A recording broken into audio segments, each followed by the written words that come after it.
Cáncer de riñón. Dentro de los cánceres de riñón, lo que nos tiene que llamar primero la atención son los tipos histológicos. En primer lugar está el de células renales, también conocido como células claras o antiguamente como hipernefroma. Y en segundo lugar, los de pelvis renal.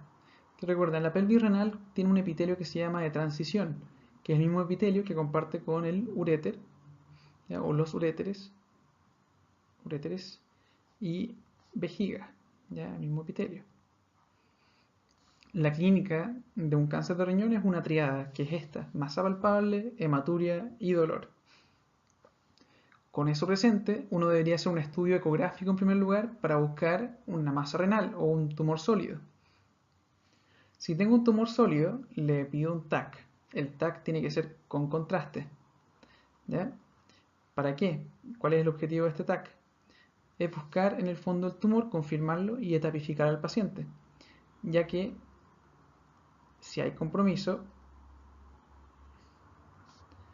de vasos renales, vena renal sobre todo, vena o arteria renal, el paciente ya es inoperable. Y en riñón, en el fondo, ser inoperable significa paliativos. Tratamiento: cuando es operable, va a depender mucho del tamaño. Si el tumor mide más de 7 centímetros de diámetro, el tratamiento es con nefrectomía radical. Nefrectomía radical. Si es menor a 7 centímetros, el tratamiento es con nefrectomía parcial.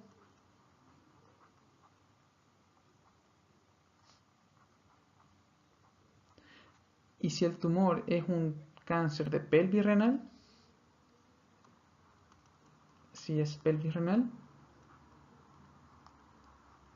como es de epitelio distinto, el manejo sería acá con la nefrectomía radical más ureterectomía y sería como un tercio de cistectomía en el fondo. Y cistectomía, recuerden acá, un tercio, que es donde llega el uréter y donde se expande, porque recuerden que este cáncer tiene el riesgo de siembra. Estudio de una hematuria. Esto está escrito acá, pero me gusta más hacerlo con un algoritmo, que lo preparé en la próxima diapositiva, así que vamos a ver esa en vez de esta. El estudio de la hematuria entonces se hace primero con un paciente que tenga hematuria. Tengo mi paciente con hematuria, como aparece acá arriba, tengo una hematuria. Lo que sigue posteriormente es hacer un seguimiento de orina, para así clasificar mi hematuria en si es una hematuria dismórfica o también con glóbulos rojos glomerulares o viejos también puede ser, o no dismórfica o con glóbulos rojos más frescos.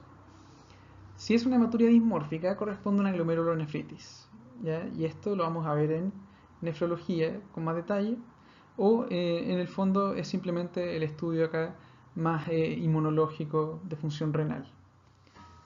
En urología, que es la clase de hoy, nos vamos a enfocar en esta hematuria no dismórfica, que es lo que sigue después de encontrar que hay una hematuria no dismórfica. El examen que sigue es una ecografía renal y vesical. ¿Cuál es el objetivo? Buscar un posible cáncer renal, en el fondo ver si hay alguna otra alteración estructural.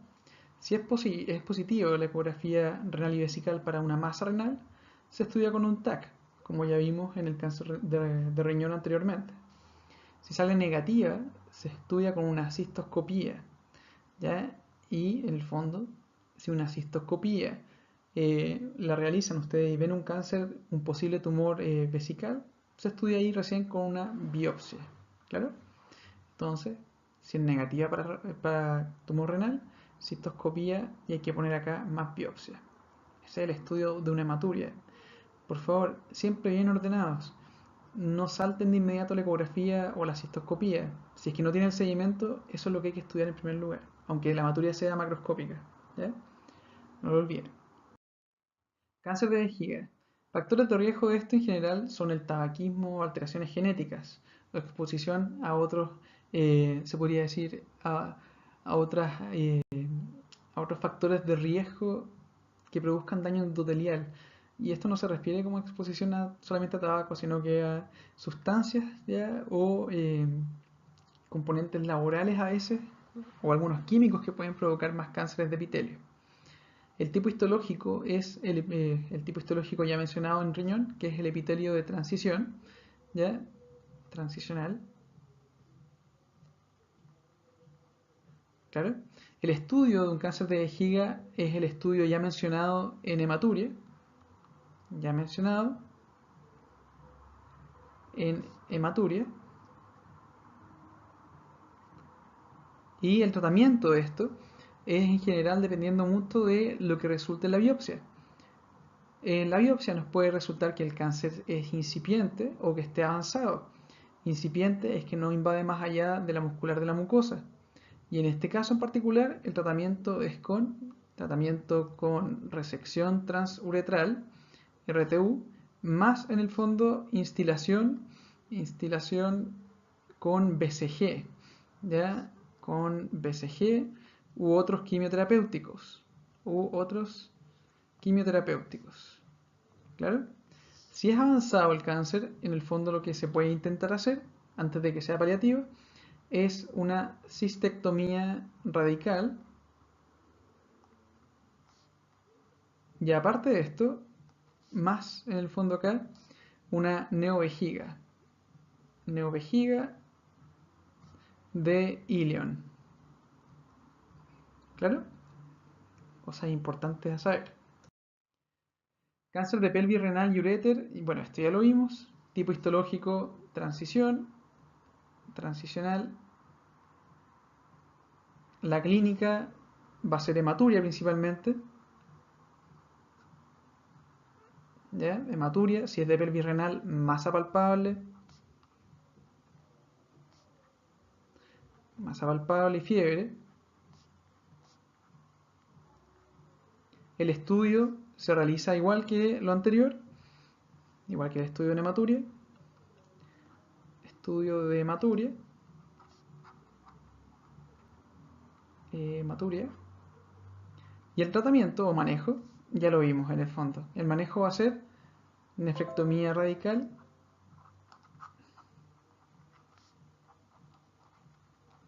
más ureterectomía, ¿ya? Y más cistectomía parcial, que es un tercio, y en realidad recordé ahora la palabra que es parcial. Todo esto es cuando corresponda a pelvis renal.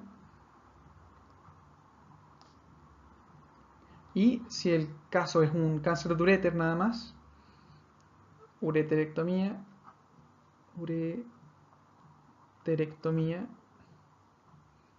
más cistectomía parcial,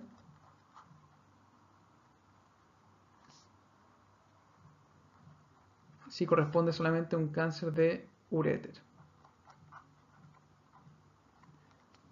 Qué bueno que esté todo bien seguido porque esto es importante de saber. Malformaciones nefrológicas. Bueno, recuerden la triada que vimos anteriormente para el cáncer. Ahora nuevamente hay otra triada que es esta de acá. Las malformaciones nefrológicas tienen la triada de masa renal, itus a repetición e insuficiencia renal.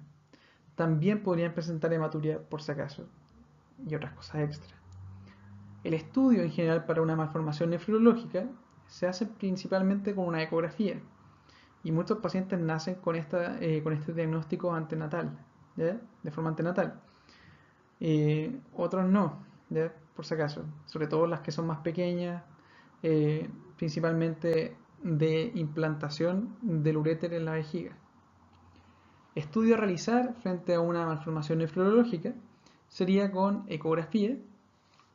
Esto inicialmente me sirve para buscar signos de hidroureteronefrosis.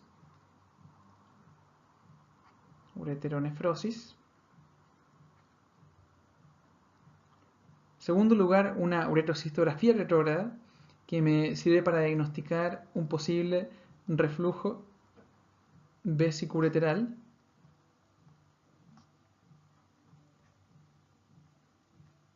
Y el TAC, que también me sirve para diagnosticar en el fondo algunas malformaciones que sean muy grandes, como un riñón en herradura. Les pido disculpas, pero hay un vecino escuchando reggaetón en este minuto y me tiene demasiado molesto. Ya, sigamos. Manejo. El manejo de estos pacientes en general va a ser cirugías versus observación.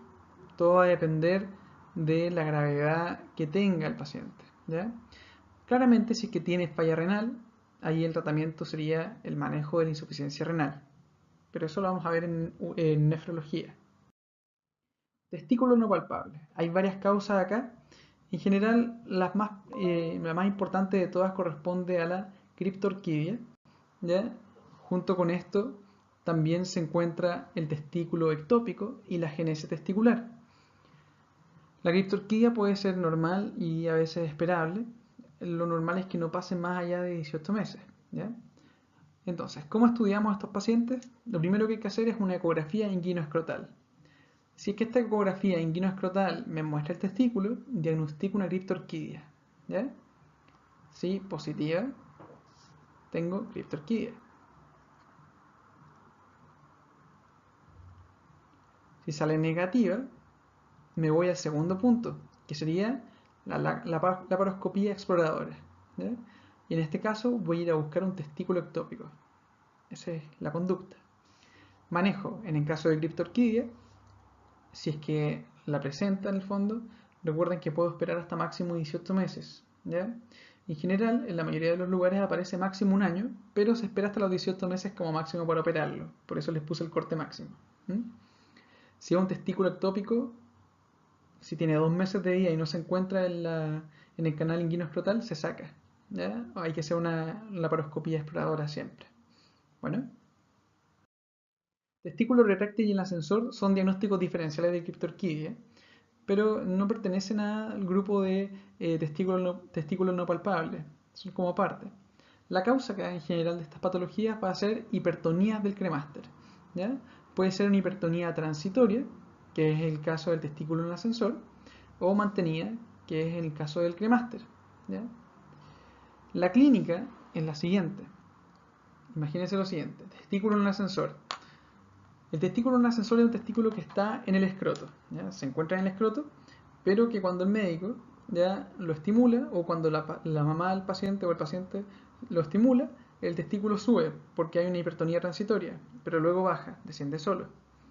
En cambio, el testículo retráctil es el testículo que está como arriba, ¿ya? Siempre está arriba en el fondo, y cuando ustedes lo toman y lo bajan, sube rápidamente, ¿ya? No entra el canal inguinal, pero sí se mantiene en la parte de más arriba, en el fondo, y tiende a mantenerse en ese lugar a pesar de las maniobras en el fondo, de pulsión hacia abajo. El manejo de esto es observar. Solamente sería cirugía si es que el paciente siente que esto es demasiado molesto para él, ¿ya?